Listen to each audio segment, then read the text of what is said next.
ओम शांति। ओम शांति। ओम शांति। 14/12/2021 प्रातः मुरली। ओम शांति। बाप दादा मधुबन। आज के मुरली के महावाक्य रूहानी बाप के रूहानी बच्चों प्रति। बाबा ने कहा, मीठे बच्चे, तुम अभी सच्चे सच्चे सत्संग में बैठे हो।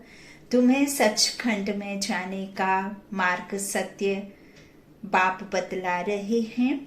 आज की मुरली का प्रश्न है, किस निश्चय के आधार पर पावन बनने की स्वतः ताकत स्वतः ही आती है। उत्तर में बाबा ने कहा, यदि निश्चय हो कि इस मृत्यु लोक में अब हमारा यह अंतिम जन्म है, इस पतित दुनिया का विनाश होना है, बाप की श्रीमत है पावन बनो, तो पावन दुनिया के मालिक बनेंगे। इस बात के निश्चय से पावन बनने की ताकत स्वतः आती है। गीत है, आखिर वह दिन आया आज। ओम शांति। मीठे मीठे रूहानी बच्चों ने गीत सुना। यह गीत तुम्हारे लिए हीरे जैसा है और जिन्होंने बनाया है उन्हों के लिए कौड़ी जैसा है। वह तो जैसे तोते मुआफिक गाते हैं, अर्थ कुछ भी नहीं जानते। अर्थ जानते नहीं है, तुम अर्थ समझते हो। अब वह दिन आया है जबकि कलयुग बदल सतयुग या पतित दुनिया बदल पावन दुनिया होनी है। आयरन एज से गोल्डन एज आना है, तो दुनिया वह होनी है, पुरानी से नई। मनुष्य पुकारते भी हैं कि हे पतित पावन आओ, पावन दुनिया में कोई पुकारेंगे नहीं। तुम इस गीत के अर्थ को अच्छी तरह जानते हो, वो लोग नहीं जानते। तुम जानते हो भक्ति कल्ट आधा कल्प चलता है। जब से रावण का राज्य शुरू होता है तब से भक्ति शुरू हो जाती है, सीढ़ी उतरनी पड़ती है। यह राज बच्चों की बुद्धि में बैठा हुआ है। अब तुम जानते हो, भारतवासी जो 16 कला संपूर्ण थे वही 14 कला बने हैं। जरूर 16 कला जो बने होंगे वही 14 कला बने हैं। जरूर 16 कला जो बने होंगे वही 14 कला बनेंगे ना, नहीं तो कौन बनेंगे। तुम 16 कला थे, अब फिर बन रहे हो, फिर कलाएं घटती जाएंगी। सीढ़ी तो ऐसे ही उतरनी है जो ड्रामा में नूंद है। और सीढ़ी डायरेक्टली तो कोई चढ़ नहीं सकता या ना ही उतर सकता, लेकिन इस अंतिम जन्म में, इस संगम युग में, एक छोटी सी कमायु युग कहो, संगम युग कहो, धर्मायु कहो, पुरुषोत्तम युग कहो, कुछ भी कहो, इसका जो भी नाम हो, लेकिन इसमें जो है सिर्फ और सिर्फ कमाई है पूरे कल्प के लिए, है ना। तो इस छोटे से संगम में कमाई, सीढ़ी धीरे धीरे उतरते हैं, लेकिन संगम योग में जो पुरुषार्थ जास्ती करते हैं उतना ही जास्ती पद मिलता है। ओम शांति। तो बाबा कहते हैं, इस तरह से पहले 16 कला थे, अब फिर बन रहे हो, फिर कलाएं घटती जाएंगी। बाबा कहते, दुनिया की भी कला घटती है। मकान जो पहले सतो प्रधान है वह तो तमो प्रधान जरूर होना है। तुम जानते हो, सतो प्रधान दुनिया सतयुग को, तमो प्रधान दुनिया कलयुग को कहा जाता है। सतो प्रधान वाले ही तमो प्रधान बने हैं, क्योंकि 84 जन्म लेने पड़ते हैं। दुनिया नई सो पुरानी होती है, जरूर होती है, इसलिए चाहते भी है नई दुनिया, नया राज्य हो। नई दुनिया में किसका राज्य था यह भी कोई को पता नहीं है। तुमको इस सत्संग से सब कुछ पता पड़ता है। सच्चा सच्चा सत्संग इस समय यह है जो फिर भक्ति मार्ग में इनका गायन चलता है। तो कहेंगी ना, यह तो परंपरा से चला आया है, परंतु तुम जानते हो सच्चा सच्चा सत्संग यह तुम्हारा है। बाकी जो भी है वह सब है झूठ संग। कनरस, कानों के लिए, अल्पकाल के सुख के लिए, थोड़े समय के लिए, जब तक हम कोई इस तरह से कई महात्मा के महावाक्यों को सुनते हैं। जब तक सुनते हैं, चाहे रामायण सुने, चाहे महाभारत सुने, चाहे गीता पाठशाला में बैठ गीता सुने, लेकिन जब तक हम सुनते हैं तब तक हमें बड़ा ही अच्छा अनुभव होता है, बड़ा अच्छा लगता है। कान रस जिसे कहते हैं, भक्ति माना कान रस के लिए। सिर्फ अच्छा लगता है, लेकिन उससे कुछ प्राप्ति नहीं होती है, क्योंकि यथार्थ वो ज्ञान है ही नहीं, है ना। वो तो इन सब का जो गायन है भक्ति में, बाबा कहते हैं, जो अभी प्रैक्टिकल में हम देख रहे हैं, बाबा हमें ज्ञान सुना करके, सत्य ज्ञान दे करके, सच्ची सच्ची जो पार्वतियों को कथा सुना रहे हैं, आत्माओं को तो सत्य पिता सत्य कथा सुना रहे हैं, नर से नारायण बनने की, मनुष्य से देवता बनाने की। तो यह तो सत्य कथा है, वह तो सब दंत कथाएं हैं। जो मन में आया सो मत डाल के बस कथा सुना दी, बना दी। लेकिन उससे अब हमने राम के पाठ को समझा, सीता के पाठ को समझा, दशरथ के पाठ को समझा, लेकिन उससे हम क्या प्राप्त हुआ? कुछ भी नहीं। बस समझ लिया, जान लिया कि उन्होंने इतना त्याग किया, ऐसे ऐसे थे, ऐसे ऐसे करते थे सीता के लिए, अपने राज्य को तक, सीता को अपने राज्य की वजह से छोड़ दिया, तो ऐसे महान आत्मा थी, ऐसे महापुरुष थे, है ना, ऐसे सब सुन के। लेकिन हमारा तो कोई आपको रोग है, कोई कष्ट है, तो उससे वो कष्ट दूर तो नहीं होता ना। आप सतो प्रधान तो नहीं बन जाते ना, आपकी आत्मा तमो प्रधान से सतो प्रधान नहीं बनती। विकारों का त्याग वो रामायण महाभारत से तो सुनने त्यागते नहीं होता है ना, क्योंकि ये सत्य पिता जब तक ये सत्य ज्ञान ना सुनाए तब तक धारणा कैसे हो? जब तक हमें हमारी ही गति दुर्गति का पता ना हो, हमारे ही कर्म विकर्मों की हमें नॉलेज ना हो, तो ये नॉलेज तो वही देगा जिसके पास होगा। तो ये बुद्धि से समझने की बातें हैं। बाबा कहते हैं यहाँ तुम्हारा सत्संग है सच्चा सच, वह है झूठ संग। वह वास्तव में सत्संग है ही नहीं, क्योंकि वहां कुछ सत्य होता ही नहीं, उनसे तो गिरना ही होता है। यह सत्संग का सबसे बड़ा व्यवहार है। एक सत्य बाप के साथ संग होता है, बाकी और कोई भी सत्य बोलते ही नहीं है। यह है ही झूठ खंड, झूठी माया, झूठी काया, झूठा सब संसार। रावण राज्य है झूठा, झूठी माया है जिसे सब अपना समझते हैं, और शरीर भी जो अपना समझ लिया वो भी झूठा। तो झूठी माया, झूठी काया, झूठा सब संसार। पहले पहले झूठ ईश्वर के लिए कह देते हैं कि वह सर्वव्यापी है। बाबा कहते हैं सबसे पहले तो झूठ ईश्वर के लिए कह देते हैं कि वह सर्वव्यापी है। ठिक्कर बित्तर कच्छ मच्छ पंच तत्वों की भी पूजा करने लग जाते हैं, सब में ईश्वर को कह देते हैं। तो सबसे बड़ी झूठी बात तो यही है, अल्फ को ही झूठ बना दिया है।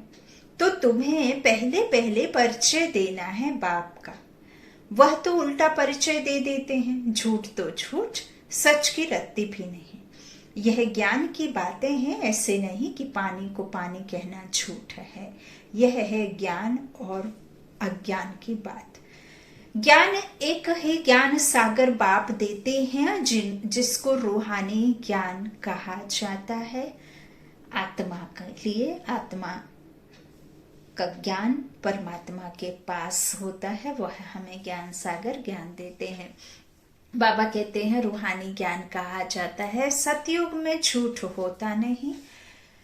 रावण आकर सचखंड को झूठ खंड बना देते हैं। बाप कहते हैं मैं कोई सर्वव्यापी थोड़े ही हूँ, सच तो मैं ही बताता हूँ। मैं आकर सत्य मार्ग अर्थात सचखंड में जाने का मार्ग बताता हूँ। मैं तो ऊंचे ते ऊंचा तुम्हारा बाप हूँ, सर्वात्माओं का पिता।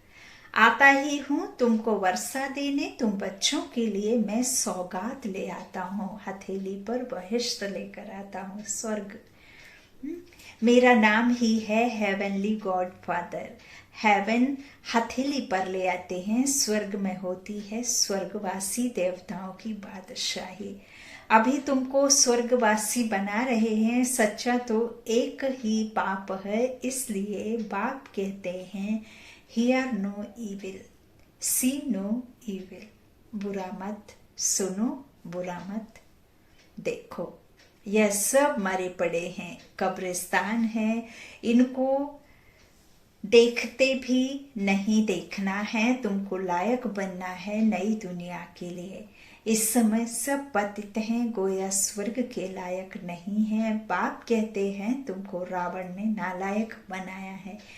आधा कल्प के लिए फिर बाप आकर लायक बनाते हैं, आधा कल्प के लिए फिर बन जाते हैं लायक। तो उनकी श्रीमत पर चलना पड़े, फिर जवाबदारी सारी उन पर है। बाप ने सारी दुनिया को पावन बनाने की जवाबदारी उठाई है। वह जो मत देंगे वह कल्प पहले वाली ही देंगे, इसमें मूंझना नहीं चाहिए। जो पास्ट हुआ कहेंगे ड्रामानुसार हुआ, बात ही खलास। श्रीमत कहती है यह करो तो करना चाहिए। वह जवाबदार खुद है, क्योंकि वही कर्मों का दंड दिलाते हैं, तो उनकी बात को मानना चाहिए। कहते हैं मीठी बच्चे गृहस्थ व्यवहार में रहते यह अंतिम जन्म पवित्र रहो।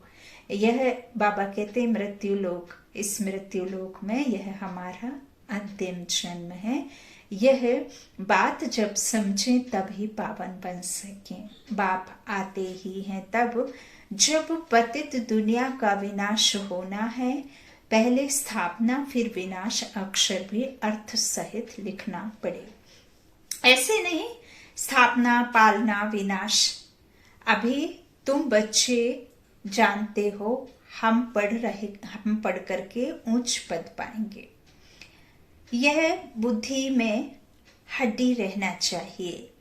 कई बच्चे हैं भल समझते हैं, बाबा कहते हैं कई बच्चे जो हैं भल समझाते अच्छा है, परंतु हड्डी वह सुख किसको है नहीं। तोते मिसल याद करते हैं ना, है ना, रट लेते हैं कि बाबा ने क्या कहा। अब कई योग में बैठते हैं, मैं आत्मा शांत स्वरूप हूँ, शांत स्वरूप हूँ, शांत स्वरूप हूँ। किसी ने आसपास कोई आवाज की, कुछ परेशान किया या कुछ डिस्टरबेंस हुई तो क्रोध में आ गए। तो अब बाबा कहते हैं कि I am peaceful soul, I am peaceful soul, I am peaceful soul. तो बाबा कहते हैं कि फिर ऐसे आई एम पीसफुल सोल से तो पीसफुल नहीं बन जाएंगे ना, जब तक आप उसे अनुभव नहीं करेंगे। ज्ञान सुनकर सुनाना अलग है, ज्ञान सुनकर उसे धारण करके स्वरूप बनकर फिर सुनाना बहुत फर्क है ना। तो बाबा कहते हैं इस तरह से कई तोते मिसल बल याद कर लेते हैं, लेकिन तुम्हारी बुद्धि में भी हड्डी धारणा होनी चाहिए। बाबा कहते हैं तुम जानते हो यह जो भी शास्त्र हैं भक्ति मार्ग के हैं, इसलिए समझाया जाता है। अब जज करो सत्य क्या है। सत्य नारायण की कथा तुमको एक बारी बाप ही सुनाते हैं। बाप कभी झूठ बोल ना सके। बाप ही सचखंड की स्थापना करते हैं, सच्ची कथा सुनाते हैं, इसमें झूठ हो ना सके। बच्चों को यह निश्चय होना चाहिए कि हम किसके साथ बैठे हैं। सर्वशक्तिमान बेहद के बाप, रूहानी बाप के पास, ज्ञान सूर्य के पास, पाप हरने वाला, कष्टों से मुक्ति देने वाला, सुख करता, दुख हरता, बेहद का वर्षा देने वाला, है ना, सत्य पिता, सत्य ज्ञान दाता, सचखंड की स्थापना करने वाला। उस पिता के पास हम आकर के बैठकर यह ज्ञान प्रत्यक्ष में और साक्षी होकर बाबा के साथ जो हमारा प्रत्यक्ष में रिश्ता है, प्रैक्टिकल में बाप और बच्चे का, है ना, तो उनसे हम यह सुनते हैं। बाबा कहते हैं यह जज करो कि सत्य नारायण की कथा तुमको एक बारी बाप ही सुनाते हैं। बाप कभी झूठ बोल ना सके। बाप ही सचखंड की स्थापना करते हैं, सच्ची कथा सुनाते हैं, इसमें कोई झूठ हो ना सके। इन सब बातों का निश्चय होना चाहिए कि हम किसके साथ बैठे हैं। बाबा कहते हैं बाप हमको अपने साथ योग लगाना सिखलाते हैं। सच्ची अमर कथा अथवा सत्यनारायण की कथा सुना रहे हैं, जिसमें हम नर से नारायण बन रहे हैं, जिसका फिर भक्ति मार्ग में गायन चलता है। यह बुद्धि में रहना चाहिए। हमको कोई मनुष्य नहीं पढ़ाते हैं, हम आत्माओं को रूहानी बाप पढ़ाते हैं। शिव बाबा जो हम आत्माओं का बाप है वह हमको पढ़ाते हैं। शिव बाबा के सम्मुख अब हम बैठे हैं। मधुबन में आते हैं तो नशा चढ़ता है। यहाँ तुमको रिफ्रेशमेंट मिलती है, तुम रियलाइज करते हो तो यहाँ थोड़ा समय भी आने से रिफ्रेश हो जाते हैं। बाहर में तो गौरख धंधा आदि रहता है। बाप कहते हैं हे आत्माएं, बाप आत्माओं से बात करते हैं। बाप भी हैं निराकार, उनको कोई जानते नहीं, ना ब्रह्मा विष्णु शंकर को जानते। चित्र तो सबके पास है, कागज का चित्र देख कोई तो फाड़ देते हैं, कोई तो फिर देखो कितना दूर दूर जाकर कितनी पूजा आदि करते हैं। चित्र तो घर में भी रखे हैं ना, फिर इतना दूर जाकर भटकने से क्या फायदा। अभी तुम बच्चों को यह ज्ञान मिला है इसलिए वह फालतू लगता है। कृष्ण तो यहाँ भी गोरा या सांवरा पत्थर का बन सकता है, फिर जगन्नाथपुरी में क्यों जाते हैं। इन बातों को भी तुम जानते हो तो कृष्ण को श्याम सुंदर क्यों कहते हैं। क्वेश्चन, आत्मा तमो प्रधान होने से काली बन जाती है, फिर आत्मा पवित्र होने से सुंदर बन जाती है। 16 कला संपूर्ण निर्विकारी जब होती तो वो सुंदर होती, और जब काम चिता पर बैठ काली होती, 5 विकारों में लिप्त होती तो वह काली होती है ना। तो श्याम और सुंदर। तो बाबा कहते इस तरह यही भारत गोल्डन एज था। 5 तत्वों की भी नेचुरल ब्यूटी रहती है, शरीर भी ऐसे सुंदर बनते थे। अभी तत्व भी तमो प्रधान होने के कारण शरीर भी ऐसे सांवरे, कोई टेढ़ा कोई लूला लंगड़ा आदि बनते रहते हैं। इनको कहा जाता है नर्क। यह तो माया का पांप है। विलायत में बत्तियां ऐसी हैं जो रोशनी होती है, बत्तियां नहीं दिखाई पड़ती हैं। रोशनी होती है लेकिन बत्तियां नहीं दिखाई पड़ती हैं। वहां भी ऐसे रोशनी होती। तो बाबा कहते वहां भी ऐसे रोशनी होती है। विमान आदि तो वहां भी होते हैं। साइंस घमंडी भी यहाँ आएंगे, फिर वहां भी यह एरोप्लेन आदि सब बनेंगे। तुम जितना नजदीक आते जाएंगे तो तुमको सब साक्षात्कार होगा। बिजली के कारीगर आदि ये सब आकर नॉलेज लेंगे। थोड़ी भी नॉलेज ली तो प्रजा में आएंगे। हुनर साथ ले जाते हैं तो अंतमति सुगति हो जाएगी। हाँ, तुम्हारे मुआफिक कर्मातीत अवस्था को तो नहीं पाएंगे, बाकी आत्मा हुनर तो ले जाएगी ना। टेलीविजन आदि पर दूर बैठे देखते रहेंगे। दिन प्रतिदिन मुसाफरी करना मुश्किल हो जाएगी। दुनिया में क्या क्या इन्वेंशन कर चीजें निकालते हैं। नेचुरल कैलेमिटीज में भी इतने मरते हैं, फ्लड आदि भी होंगी। समुद्र भी उछाल खाएगा। समुद्र को भी सुखाया है ना। अभी तुम बच्चे जानते हो इस दुनिया में क्या क्या है, फिर नई दुनिया में क्या क्या होगा। सिर्फ भारत खंड ही होगा, सो भी छोटा होगा। बाकी सब चले जाएंगे परम धाम, शांति धाम। बाकी टाइम कितना बचा है या कुछ भी नहीं होगा। तुम अपनी राजधानी स्थापन कर रहे हो। तुम्हारे लिए पुरानी दुनिया के विनाश की पहले से ही नोंद है। इस छीछी दुनिया में तुम बाकी थोड़े रोज हो, फिर अपनी नई दुनिया में चले जाएंगे। यह सिर्फ तुम याद करते रहो तो भी खुशी में रहेंगे। तुम्हारी बुद्धि में है यह सब खलास होने का है। यह सब इतने खंड रहेंगे नहीं, प्राचीन भारत खंड ही रहेगा। भल गृहस्थ व्यवहार में रहो, काम आदि करते रहो, बुद्धि में बाबा की याद रहे।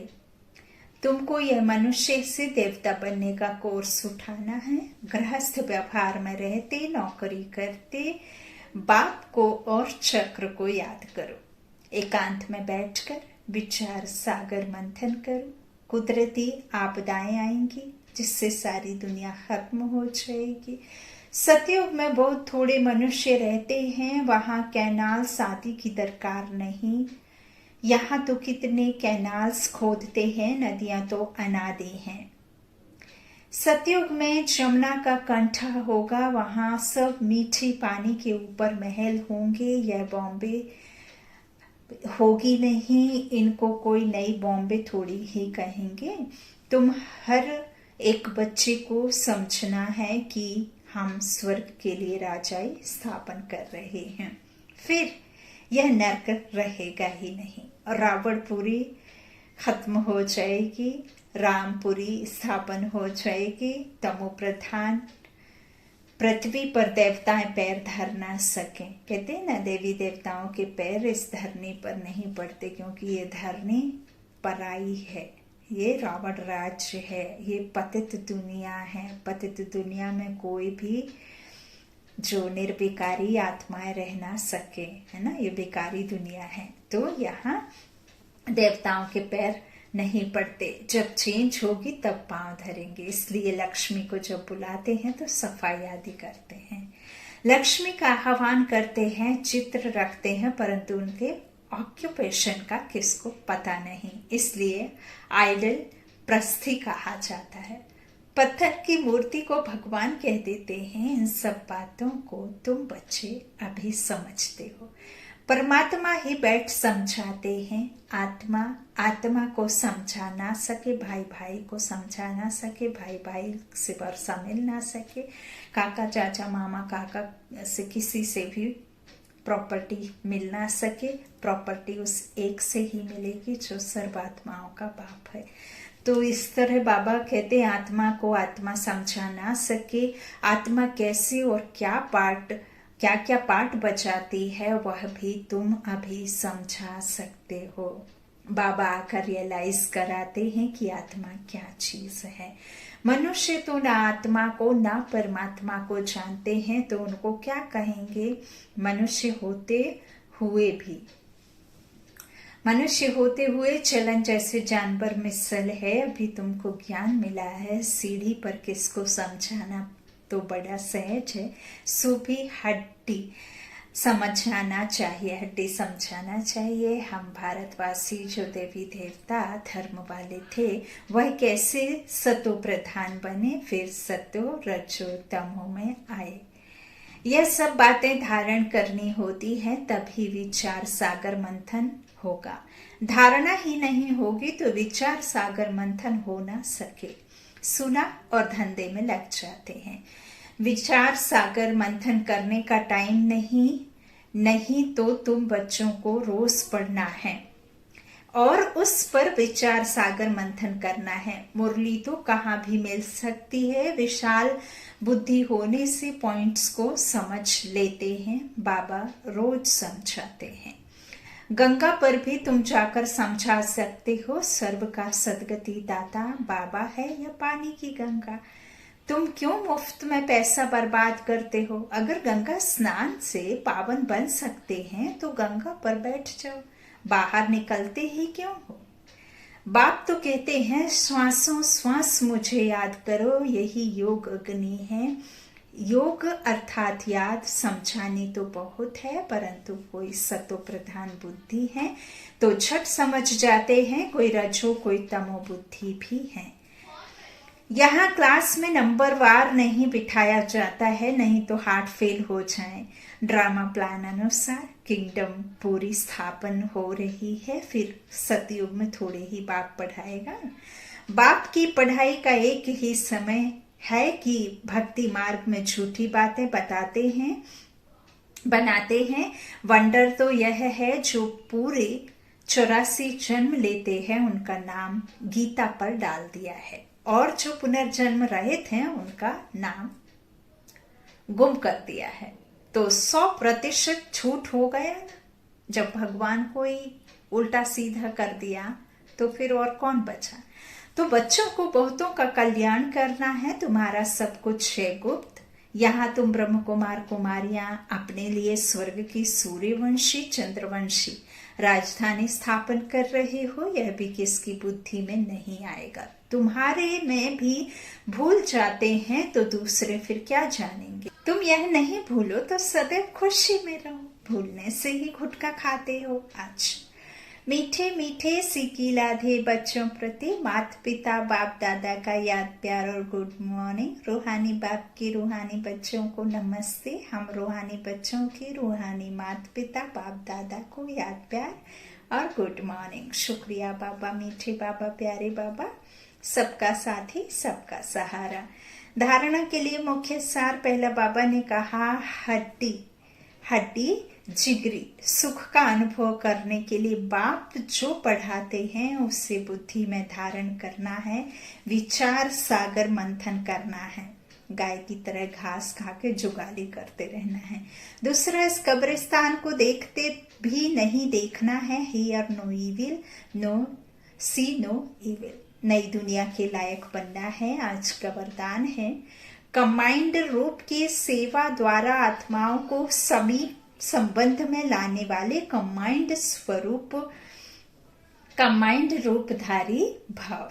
सिर्फ आवाज द्वारा सेवा करने से प्रजा बनती जा रही है, लेकिन आवाज से परे स्थिति में स्थित हो, फिर आवाज में आओ, अव्यक्त स्थिति और फिर आवाज, ऐसे कंबाइंड रूप की सेवा वारिस बनाएगी। आवाज द्वारा प्रभावित हुई आत्माएं अनेक आवाज सुनने से आवागमन में आ जाती हैं, लेकिन कंबाइंड रूपधारी बन कंबाइंड रूप की सेवा करो तो उन पर किसी भी रूप का प्रभाव पड़ नहीं सकता।